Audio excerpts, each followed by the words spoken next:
오늘 주시는 하나님의 말씀은 출애굽기 14장 1절부터 4절에 있는 말씀입니다. 출애굽기 14장 1절부터 4절 우리 한 절씩 교독하시겠습니다. 여호와께서 모세에게 말씀하여 이르시되 이스라엘 자손에게 명령하여 돌이켜 바다와 믹돌 사이에 비하히롯 앞 곧 바알스본 맞은편 바닷가에 장막을 치게 하라. 바로가 이스라엘 자손에 대하여 말하기를 그들이 그 땅에서 멀리 떠나 광야에 갇힌 바 되었다 하리라. 내가 바로의 마음을 완악하게 한즉 바로가 그들의 뒤를 따르리니 내가 그와 그의 온 군대로 말미암아 영광을 얻어 애굽 사람들이 나를 여호와인 줄 알게 하리라 하시매 우리가 그대로 행하니라. 아멘. 오늘은 본문 말씀을 가지고 따라하시겠습니다. 아는 길은 그냥 가라. 그냥 가라. 네. 아는 길도 묻고 가라가 아니라 아는 길은 그냥 가라라는 제목으로 하나님 말씀을 증거하겠습니다. 사자성어 중에 사면초가 진퇴양난이라는 말이 있습니다. 이 두 사자성어의 공통적인 뜻은 이러지도 못하고 저러지도 못하는 아주 꼼짝달싹할 수 없는 상태를 말합니다.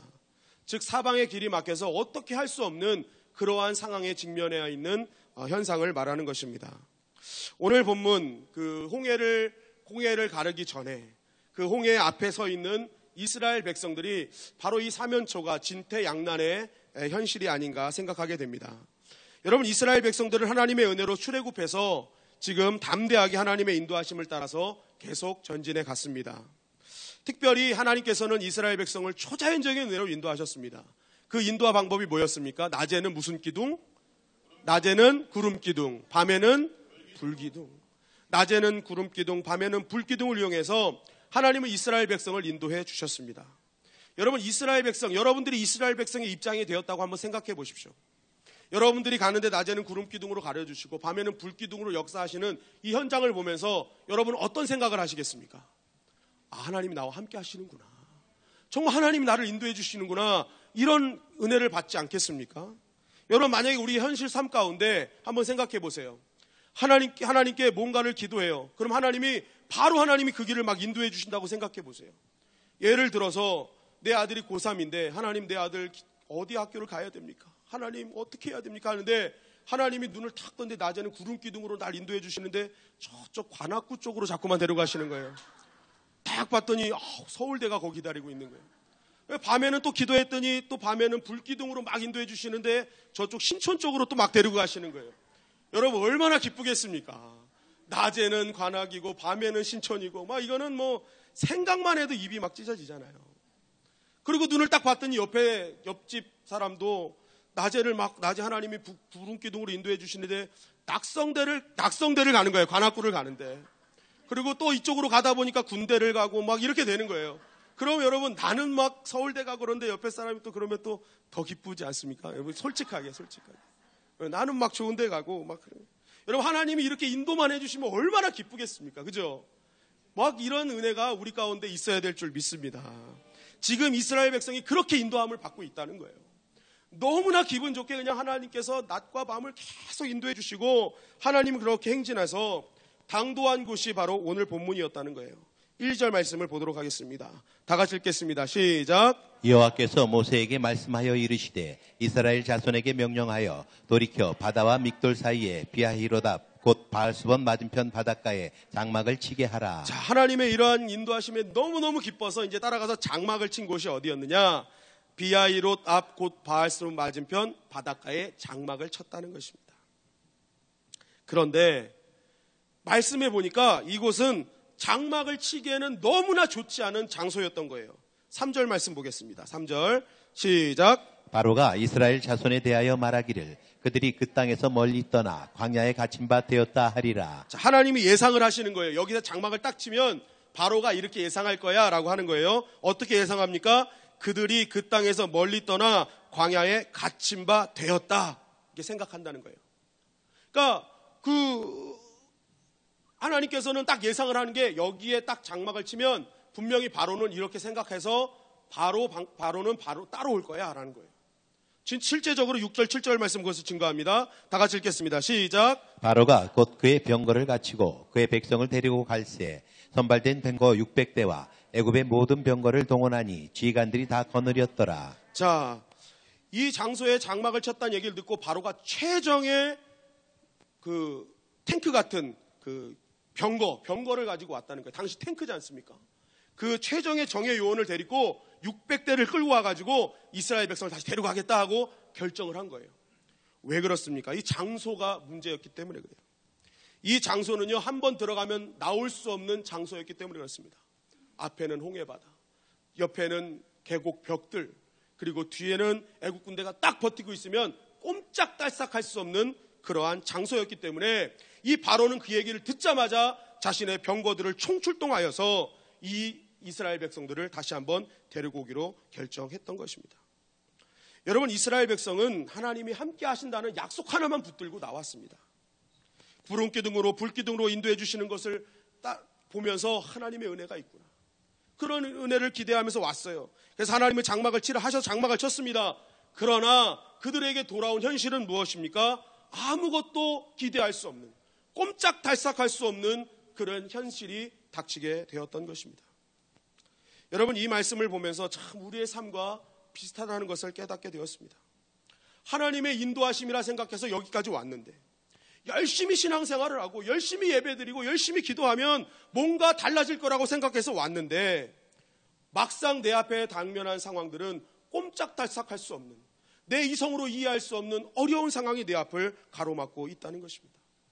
어떤 사람에게는 사업의 문제, 어떤 사람은 물질의 문제, 어떤 사람은 관계의 문제, 어떤 사람은 자녀 문제, 또한 자신만이 알고 있는 문제 가운데 갇혀서 어떻게 해야 될지 모르는 그러한 상황에 우리도 있을 때가 있다는 것입니다.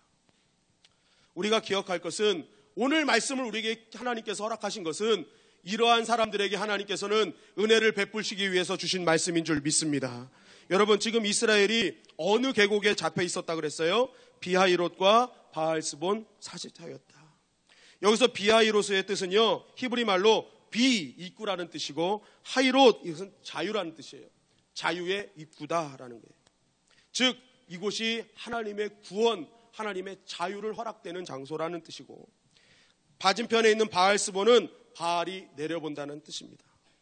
바알이 누굽니까? 애굽에서 섬기는 우상 아닙니까? 즉, 우상신이 내려본다는 것입니다. 결국 하나님께서 인도하신 그곳에 딱 두 가지 메시지가 있는 거예요. 지금 너희가 이런 꼼짝할 수 없는 상황을 어떻게 헤쳐나가느냐에 따라서 너희는 하나님의 구원 역사를 얻을 수도 있지만, 그것을 너희가 잘못 헤쳐나가면 어떻게 해요? 영원히 바알의 밑에, 세상 밑에 굴복하는 인생이 될 수밖에 없음을 성경은 우리에게 증거하고 있는 것입니다.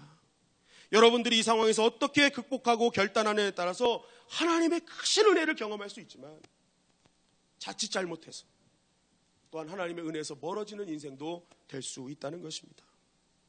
저는 우리의 모든 사면초가 현장에서 하나님의 자유와 구원의 역사가 넘치시기를 주님의 이름으로 간절히 축원합니다. 그렇다면 이 말씀을 통해서 오늘 우리가 깨달아야 될 것은 무엇이냐? 첫째는 하나님이 누구신지를 정확하게 알아야 되는 것입니다. 4절 말씀 보겠습니다. 4절 말씀 다 같이 읽겠습니다. 시작. 내가 바로의 마음을 완악하게 한즉 바로가 그들의 뒤를 따르리니 내가 그와 그의 온 군대로 말미암아 영광을 얻어 애굽 사람들이 나를 여호와인 줄 알게 하리라 하시매 무리가 그대로 행하니라. 자, 하나님이 말씀하시는 거예요. 이 일을 통해서 애굽 사람들이 나를 여호와인 줄 알 것이다 라는 거예요. 그런데 여기서 이 현상은요, 애굽 사람들만의 그런 하나님의 애굽 사람들만 알게 하시기 위함이 아니었어요. 바로 이스라엘 백성도 깨닫게 하시는 하나님의 은혜가 있었습니다.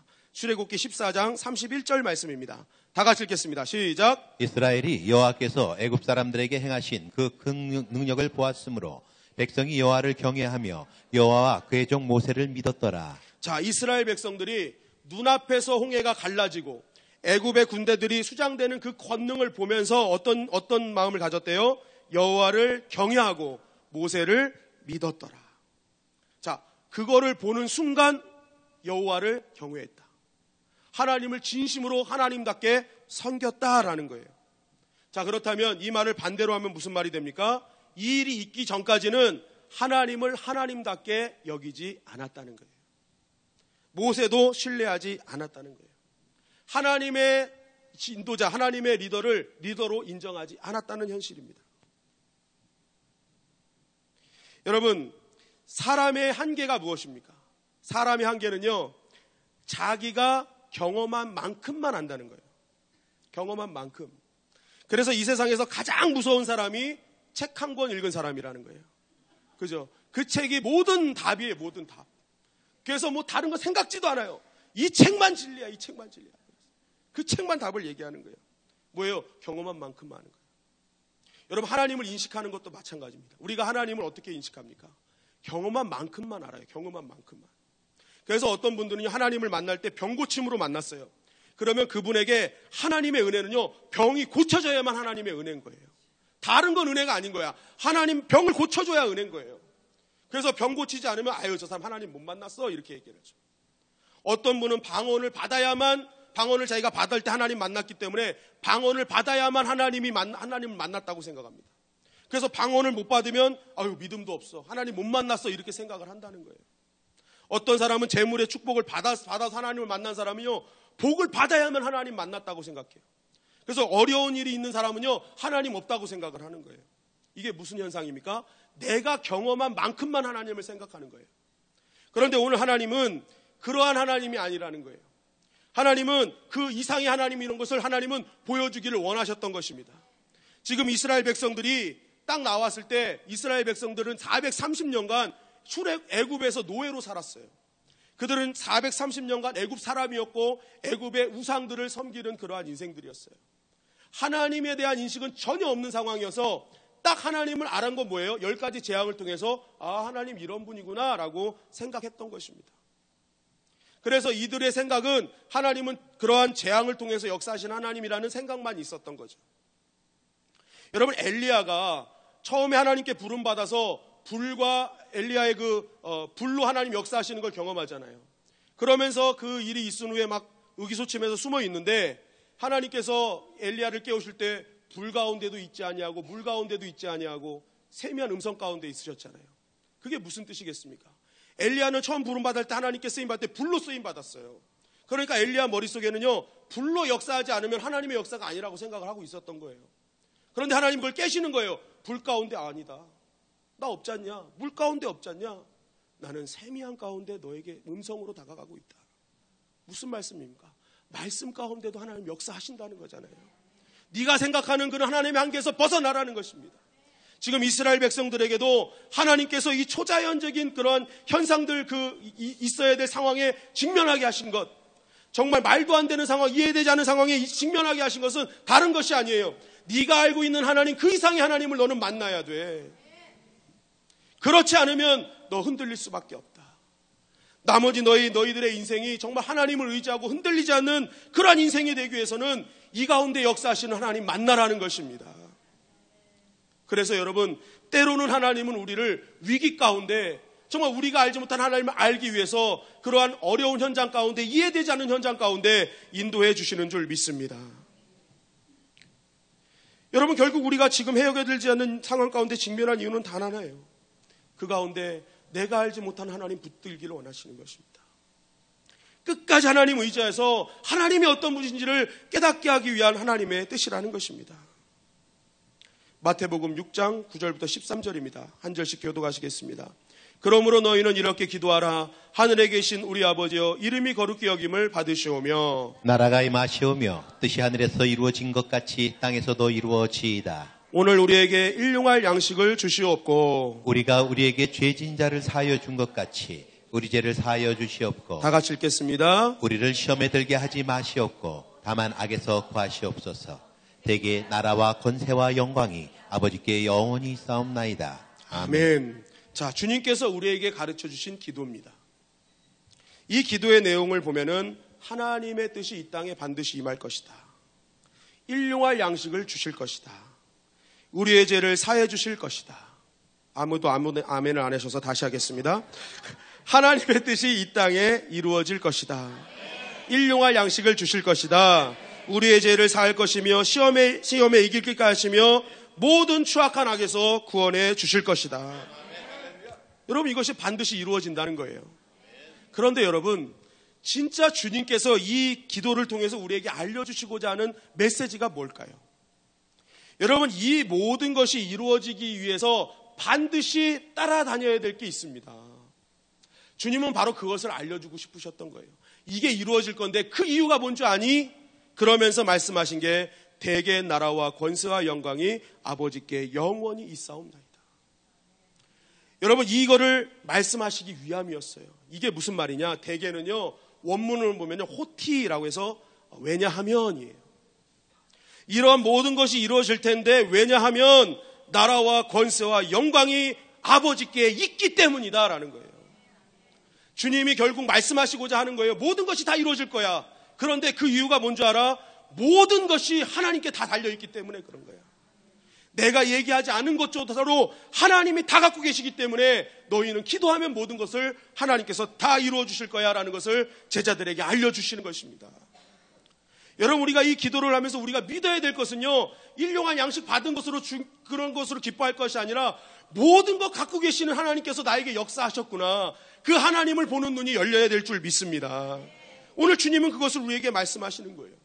성경에 나오는 기적의 현장을 보면서 그것이 과학적으로 이성적으로 맞느냐 맞지 않느냐를 따지는 것이 우리의 믿음이 아니라 그 가운데 역사하시는 하나님이 진짜 나의 하나님이냐, 내가 그 하나님을 경배하고 있느냐 경외하고 있느냐, 하나님은 그걸 보기를 원하신다는 것입니다.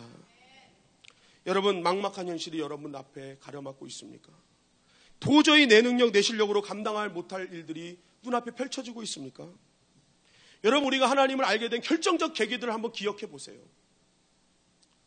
때로는 어떤 사람에게는 회사의 부도의 위기 가운데 하나님을 만난 분도 있고, 부부의 위기 가운데 더 하나님을 만난 분들도 있고, 자녀의 문제 가운데 하나님 만난 분들도 있지 않습니까? 정말 말도 안 되는 현실, 정말 내가 어떻게 이걸 해결할 수 있지? 이런 고민 가운데 우리는 더 하나님을 만난 자들이 있지 않습니까? 여러분, 저는 아들이 둘인데 첫째 아들이 호준인데 이 아이가 태어나자마자 한 20 며칠간을 폐혈증으로 인큐베이터 안에 있었습니다.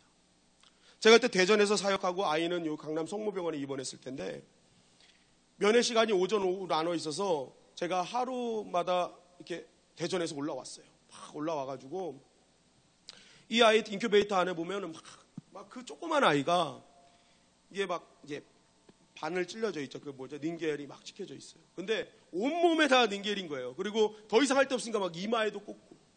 그걸 보면서 제가 아무것도 할 수 없는 나의 현실을 보는 겁니다. 그러면서 기도하는 거예요. 인큐베이터 잡고, 하나님, 이 아이의 고통을 내 고통으로 하시고, 하나님, 차라리 생명을 걷어가실 거면 저를 걷어가세요. 이 아이 살려주세요.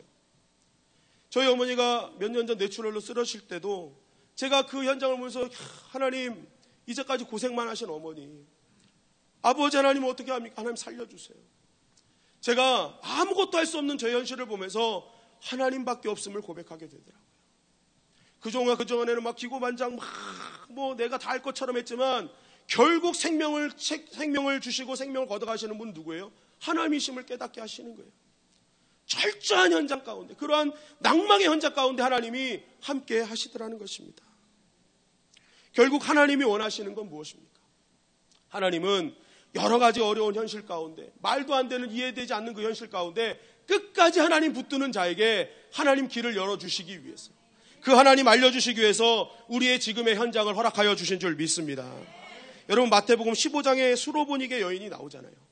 이 여인이 나와서 막 주님께 매달리는데 주님은 에이, 이 강아지 같은 여인아 그러면서 이렇게 제가 어떻게 그 말은 참 못하겠어요. 한자로는 참 못하겠어요. 이어지면 제가 연습 때 해봤거든요. 이렇게 해라 그랬더니 이게 조금 설교 시간에 안 맞는 거더라고요. 그래서 제가 순환했습니다. 이 강아지 같은 여인아, 안 돼! 그러면서 이렇게 다 보낸. 그랬더니 이 여인이 어떻게 합니까? 알아요. 주님, 저 그런 여자인 거 알아요. 저 부족한 거 알아요. 그러나 저 부스러기라도 먹고 싶습니까? 주님밖에 없습니다. 나를 살려줄 분은 주님밖에 없어요 하면서 끝까지 주님 붙들지 않습니까? 그때 주님이 이 여인에게 이렇게 얘기하는 거예요. 마태복음 15장 28절입니다. 다 같이 읽겠습니다. 시작. 이에 예수께서 대답하여 이르시되 여자여 내 믿음이 크도다.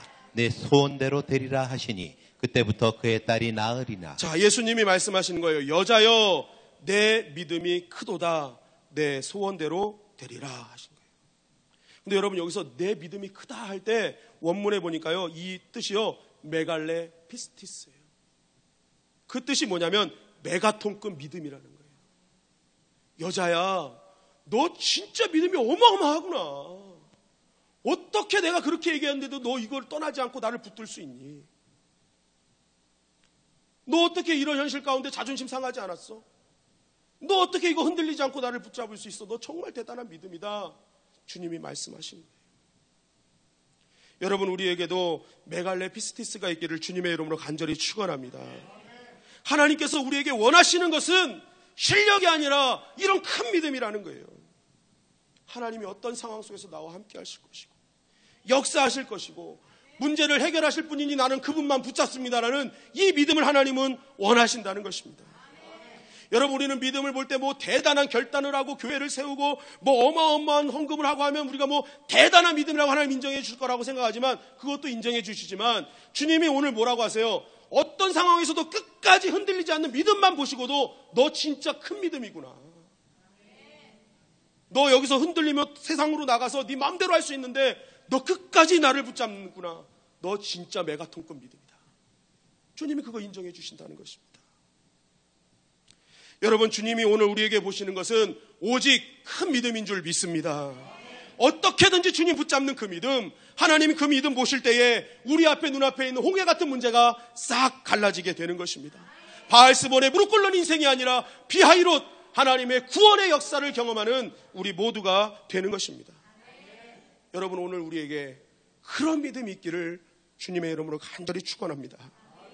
둘째는요, 하나님만 아시는 길이 있다는 거예요.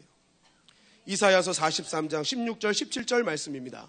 다 같이 읽겠습니다. 시작. 나 여호와가 이같이 말하노라. 바다 가운데의 길을 큰 물 가운데 지름길을 내고 병거와 말과 군대의 용사를 이끌어내어 그들이 일시에 엎드러져 일어나지 못하고 소멸하기를 꺼져가는 둥글까게 하였느니라. 자, 이사야서 이 말씀은요, 오늘 본문 홍해가 갈라지는 말씀에 대해서 하나님 말씀하시는 거예요. 자, 봐라. 너희들 말도 안 되는 상황이지 않았냐. 그런데 바다 가운데 길이 날 줄 알았어? 큰 물 가운데 지름길이 날 줄 알았어? 너희들 그런 상황 속에서 너희들 두려웠지만 나는 이미 내 길을 준비하고 있었어. 너희가 알지 못하는 내 길이 있었어. 그래서 너희는 살고 애굽은 죽는 길이 있었어. 하나님의 길이 있었다는 거예요. 그러면서 주님은 여기서 멈추지 않고 이사야서 43장 18절 20절을 통해 또 이렇게 말씀하십니다. 교독하시겠습니다. 너희는 이전 일을 기억하지 말며 옛날 일을 생각하지 말라. 보라, 내가 새 일을 행하리니 이제 나타낼 것이라. 너희가 그것을 알지 못하겠느냐. 반드시 내가 광야의 길을 사막의 강을 내리니. 다 같이 읽겠습니다. 장차 들짐승 곧 승냥이와 타조도 나를 존경할 것은 내가 광야의 물을 사막의 강들을 내어 내 백성 내가 택한 자에게 마시게 할 것임이니라. 자, 이전에 바닷물이 갈라져서 지름길이 나고 바닷물이 갈라져서 어마어마한 새 길이 열었지만 이제 그거 기억하지 않아도 돼. 왜? 나는 또 다른 길을 너희에게 열 거야. 새 일을 행할 거야. 사막에 강이 날 거야. 강이 날 거야.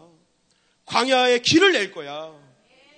그거는 옛날 이야기라고 생각하지만 더 큰 일을 이제 너희에게 보이지 않는 너희에게 보이는 나의 길을 열어줄 거야. 주님이 약속하시는 것입니다. 여러분, 우리가 기억해야 될 것이 있어요. 지금 내 눈앞에는 정말 보이질 않아요. 이해되지 않아요. 어떻게 여기까지 나를 인도하십니까 하나님? 할 수 있지만 여러분, 그 뒤에는 하나님만이 아시는 길이 있는 줄 믿습니다. 그래서 믿음은 내 앞에 보이는 길, 막다른 길, 그거 보면서 낙담하는 것이 아니라 하나님께서 열리실 새 길을 바라보며 기대하는 것이 진정한 믿음인 줄 믿습니다. 여러분, 위기가 기회라는 거예요. 여러분, 절대 권력자 느부갓네살이 꿈을 꿨어요. 그러다가 이 꿈이 너무 자기를 번민케 하는 거예요. 그래서 이 꿈을 해석해라. 모든 지혜자들 들어라. 이 꿈 해석해라. 그런데 해석하지 못하면 내가 다 죽이겠다. 거기에 잔인한 얘기가 나오잖아요. 몸을 다 찢을 거고 너희 사는 터를 다 거름더미로 만들어버리겠다. 엄청나게 강하게 얘기를 합니다.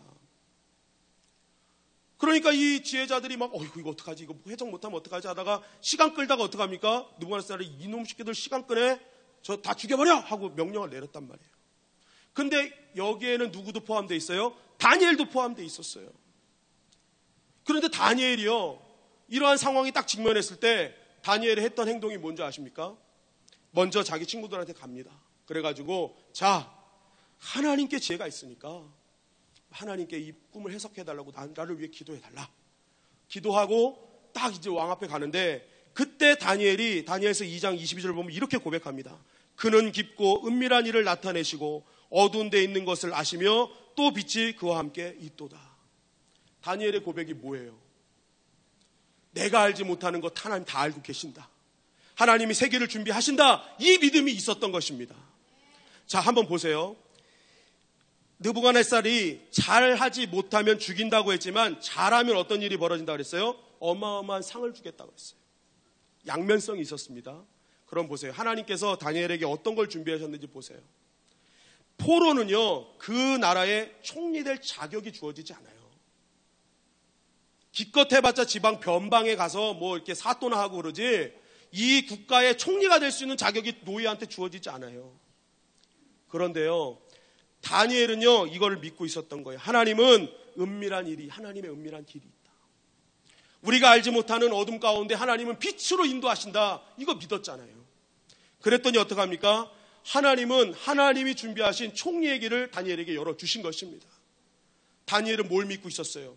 하나님께서 준비하신 예비된 길을 믿고 있었던 거예요. 내가 눈앞에 보여지는 것은 막막한 현실이지만 이러한 하나님이 나와 함께 하시면 하나님이 길을 열어주셔서 하나님께서 역사하신다는 그 믿음이 있었던 것입니다. 결국 이 위기를 하나님을 믿고 나아가니까 하나님이 모든 판도를 바꿔버리신 것입니다.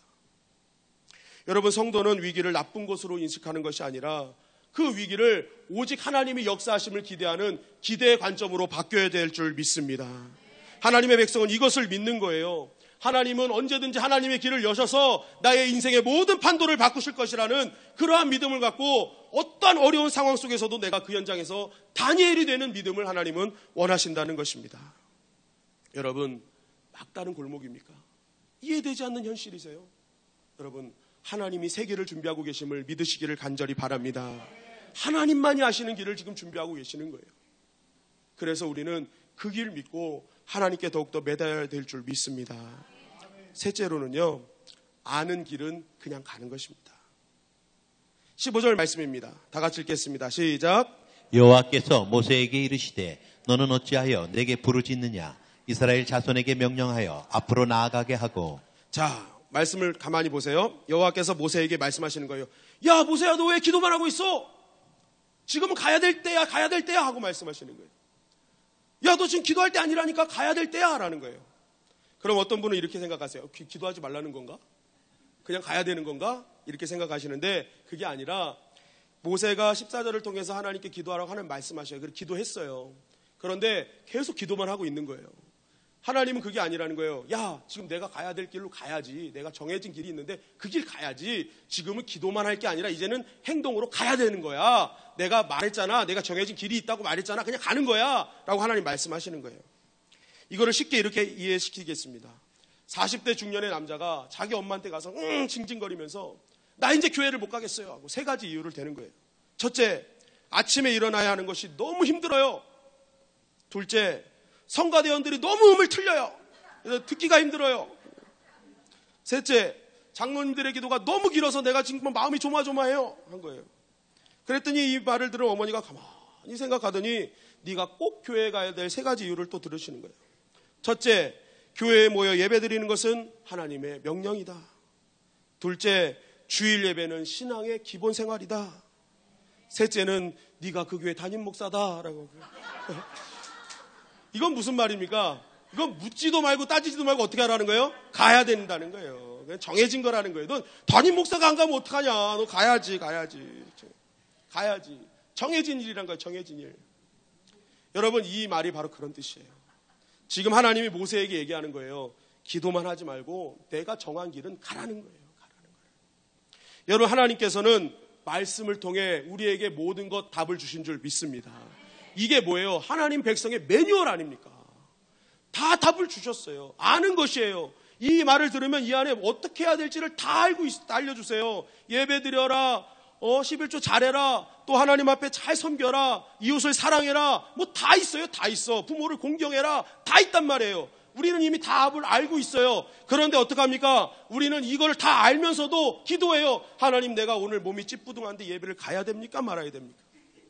이번 한 달 내 소득이 좀 불안정한데 하나님, 내가 11조 해야 됩니까? 말아야 됩니까? 저 사람 너무 미워 죽겠는데 사랑해야 됩니까? 용서해야 됩니까? 이거 묻고 있다는 거예요. 근데 하나님 그거 기도할 게 아니라는 거예요. 내가 이미 알려줬잖냐. 그것은 그냥 가는 거야. 믿고 가는 거야. 묻지도 따지지도 마 하는 거예요. 여러분 보험은 맨날 묻지도 않고 따지지도 않고 이러고 팔팔 누르시면서 왜 하나님께는 왜 이런 걸 자꾸만 물으시냐는 거예요. 맨날 묻지도 않고 따지지도 않고 맨날 그거는 물으시면서 왜 묻지도 않으면서 애들 학원 좋다 하면 묻지도 않고 따지지도 않고 보내면서 왜 하나님은 묻지 말라는 걸 자꾸만 묻고 있느냐는 거예요. 하나님 그렇게 신앙생활 하지 말라는 거예요. 여러분 이미 준 답이 있으면 그거 믿고 가라는 거예요. 그럼 하나님이 열어주신다는 것입니다. 그런데 우리는 지금 어떻게 하는 거예요? 자꾸만 묻지 말아야 될 걸 묻고 있는 그러한 현실 가운데 주저앉는 것입니다. 여러분 직장도 청년들 직장을 놓고 계속 하나님 이 직장이 맞습니까? 틀립니까? 이거 기도만 할 게 아니에요. 어떤 직장이든 나오면 일단 가보세요. 가면 직장이 여러분 다 가다 보면 내가 이 직장이라고 생각해서 내 직종, 내 은사가 여기라고 생각해서 가봤더니 안 맞는 게 더 많을 때가 있습니다. 그리고 정말 나 이건 못하겠어 했는데 갔더니 더 맞는 직종이 있단 말이에요. 자꾸만 그냥 해봐야지 나에게 주신 것이 무엇인지 알 수 있는 거예요. 여러분 저는요 금식이 저한테 맞지 않다고 생각했습니다.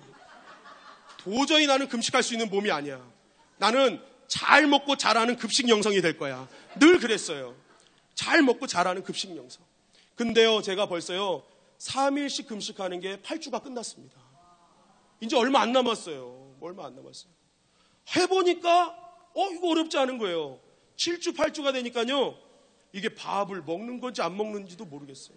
그냥 나의 삶이 돼버리더라고요. 해보면 아는 거예요. 그냥 하나님이 하라면 순종하고 가는 거예요. 여러분 군대에서도 전설적으로 내려오는 그런 남자들 알고 있지 않습니까? 하늘에서 원병장 쓸고 있는데 하늘에서 헬기 소리가 들려가지고 이렇게 딱 뭐야 하고 봤는데 그 헬기에 군단장이 타고 있어가지고 저놈이 나한테 격려하고 있네 해가지고 뭐 엄청난 포상을 받았다는 그런 전설적인 얘기가 나오잖아요. 뭐예요? 군대의 기본은 뭐예요? 경례잖아요. 경례. 그러니까 이야 해야 될 걸 하니까 막 포상이. 제가 그때부터 하늘만 보면 그냥 경례를 이렇게 했어요. 다행히 군단장은 안 봤는데 하나님이 봐주신 줄 믿습니다. 저놈이 하늘 보네. 하나님이 착각하시더라고요. 예. 뭐예요? 하라는 걸 하면 되는 거예요. 순종하면 어떻게 되는 거예요? 하나님이 길을 열어주시는 것입니다. 오늘 모세에게 그거 말씀하시는 거예요. 야 가야 될 때는 가라. 순종할 땐 순종해라. 지금 하나님은 그거 원하신다는 것입니다. 여러분 결정된 것은요 기도하는 것이 아니라 전진하는 것입니다. 순종하는 거예요. 그리고 기도를 하려면요 이렇게 기도해야죠. 하나님 내가 정말 몸이 힘들어서 몸이 힘들고 아파서 정말 교회에 나갈 수 없는 상황인데 오늘 교회에 나가는데 하나님 그 전에 받았던 은혜 깨닫지 못했던 그 큰 은혜 이번 시간에 부어 주시옵소서. 그래서 제가 예배 때문에 흔들리지 않도록 예배 가나마느냐로 흔들리지 않도록 하나님 도와주시옵소서. 이런 수준 높은 기도해야 되는 거 아닙니까? 여러분 제가 이번에 수입이 좀 없어서 11조를 참 하기 힘들었었는데 그래도 믿음 갖고 합니다. 하나님 앞으로 하나님 나에게 복을 주셔서 하나님 11조 할 때 이것 때문에 걱정하지 않는 그러한 믿음 나에게 주시옵소서. 여러분 이런 기도해야 되는 것입니다. 찬양할 때 자꾸만 음이 틀려고 그래서 손도 안 올라가는데 하나님 오늘은 오른손을 올리고 이제는 일어나서 찬양할 수 있는 믿음을 허락하여 주시옵소서. 여러분 기도는 이런 기도를 해야 될 줄 믿습니다. 이것이 바로 하나님이 원하시는 수준 높은 기도예요. 그리고 하나님이 정말 원하시는 것은 무엇입니까? 하나님은 정해진 것은 기도하지 말고 그냥 순종해서 와라. 그러면 하나님께서 역사해 주시겠다는 것입니다. 여러분 나는 지금 하나님께서 생명 주겠다, 구원의 역사를 이루겠다는 십자가 길 걷고 있습니까? 하나님이 너에게 이거 하면은 내가 천대까지 복을 주겠다는 이 말씀 그대로 순종하며 나아가고 있습니까? 여러분 그만 부르짖고 하나님이 정하신 것이라면 믿고 나아가시기를 주님의 이름으로 간절히 축원합니다. 마지막으로는 하나님의 자녀의 권세가 답이라는 것입니다. 오늘 본문에 보니까 홍해 바다에 새 길이 탁 났어요. 마른 땅이 쫙 났어요. 이 마른 땅은요 이스라엘 백성만 걷지 않았습니다. 누구도 걸었어요? 애굽 군대도 같이 걸었어요. 그런데 결과는 뭐예요? 이스라엘 백성은 살고 애국 군대는 다 죽었습니다. 애국 군대는 장비도 훨씬 좋았고 훈련도 잘 되었어요. 반대로 이스라엘 백성은 오합지졸입니다. 남녀노소가 섞여 있어요. 모든 짐을 갖고 있어요. 싸울 수도 없는 그러한 상황이에요. 그럼에도 불구하고 애국 군대는 다 죽고 이스라엘 백성은 살았어요. 그 이유가 무엇입니까? 출애굽기 4장 22절 말씀입니다. 출애굽기 4장 22절 다 같이 읽겠습니다. 시작. 너는 바로에게 이르기를 여호와의 말씀에 이스라엘은 내 아들 내 장자라. 자, 이스라엘 백성이 살아있는 유일한 이유 단 하나예요. 이스라엘은 하나님의 백성이었기 때문에 그렇습니다. 하나님의 백성으로 인정받았기 때문에 그들은 살 수 있었다는 거예요. 여러분, 우리는 신앙생활을 굉장히 복잡하게 해요. 어떻게 해야 되지? 이렇게 하는 것이 잘하는 것인가? 이렇게 하는 것이 어려운 것인가? 여러분, 마귀의 전략은 우리를 자꾸만 복잡하게 만들어요. 그러나 신앙생활은 단순한 거예요. 무엇입니까? 이것이 하나님의 자녀로서 올바른 것인가? 이거 하나만 생각하면 된다는 거예요. 내가 하나님의 자녀로 살 것인가? 세상의 자녀로 살 것인가? 이거 하나만 붙들면 우리 가운데 하나님의 역사하신다는 것입니다. 여러분, 이스라엘 백성들이 산 것은요, 실력이 좋아서 무엇이 대단해서가 아니에요. 오직 하나예요. 하나님의 백성이었기 때문에 그렇습니다. 그래서 우리는요, 어디서든지 하나님의 백성으로 살아야 될 줄 믿습니다. 여러분, 우리에게 하나님께서는 예배의 자리, 기도의 자리, 찬양의 자리를 다 허락하셔요. 주중 예배, 새벽 예배를 주신 이유가 무엇입니까? 그것 통해 너 하나님 백성임을 증명하라는 거 아닙니까? 그 시간에 똑같이 세상 사람들과 같은 자리에 앉아서 TV 보고 네 마음대로 생활하는 거, 그게 무슨 하나님의 백성이냐는 거예요. 적어도 하나님의 백성이라면 그 시간에 구별된 자리에 있어야 되는 거 아니냐? 여러분, 우리가 하나님 백성으로 구별된 자리에 있을 때 하나님 역사해 주실 줄 믿습니다. 여러분, 어떤 일이 있어도 하나님 자녀 자리를 뺏기서는 안 되는 거예요. 여러분, 옆 사람과 인사 나누시기 바랍니다. 이 자리가 내 자리입니다. 빼앗기지 않겠습니다. 예. 여러분, 이 자리가 여러분 자리인 거예요. 여러분, 이 자리가 하나님 백성임을 고백하는 자리인 줄 믿습니다. 여러분, 하나님 자녀만 고백할 때도 하나님은 반드시 역사해 주시는 거예요. 오늘 말씀 우리에게 증거하는 것은 바로 그것입니다. 너희에게는 비하이롯과 바알스본 사이에서 너희가 결단해야 된다. 너희가 진정한 하나님의 구원의 은혜, 회복의 은혜를 얻고자 하느냐? 하나님을 제대로 알고 하나님을 제대로 경배하고 또한 하나님이 아시는 길만 있음을, 하나님만이 아시는 길이 있음을 깨닫고 하나님께서 허락하신 자리라면 묻지도 따지지도 말고 그냥 가고 하나님의 백성답게 살아라. 그러면 너희가 보이지 않는 길이 하나님의 길로 열려지게 될 것이다 말씀하고 있는 것입니다. 여러분, 오늘 이 말씀, 오늘 우리의 삶 가운데 보이지 않는 현실, 이해되지 않는 현실에서 방황하는 우리에게 주시는 하나님의 생명의 말씀인 줄 믿습니다. 여러분, 오늘 이 말씀 붙들고 비하이롯, 하나님께서 허락하시는 자유의 은혜, 구원의 은혜, 생명의 은혜 얻는 저와 여러분들이 되시기를 주님의 이름으로 간절히 축원합니다.